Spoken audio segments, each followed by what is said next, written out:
In today's video, I'm going to teach you how to use sheet filters in Smartsheet. First, open Smartsheet and head to the home area. This is your launchpad for everything you're working on. If you're starting fresh, you can create a new project, program, or process from here.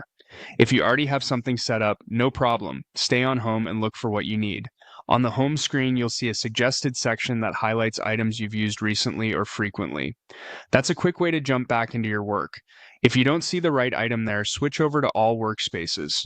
This view shows every workspace you have access to, which is especially helpful if your organization keeps sheets organized by team or initiative. Open the workspace you want, then open the sheet where you'll be filtering data. Once the sheet loads, make sure you're in the grid view so the columns and rows are easy to scan.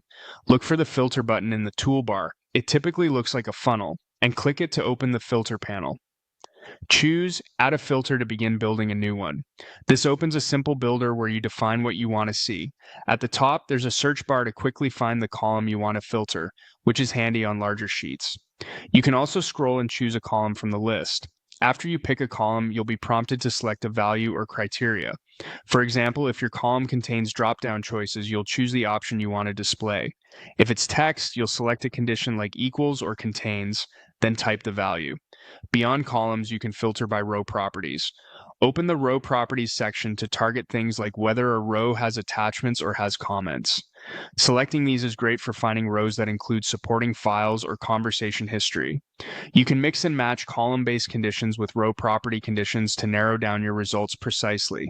As you add criteria, you'll see the sheet update to show only the rows that match. If you plan to reuse what you've built, save it so it's easy to turn on again later.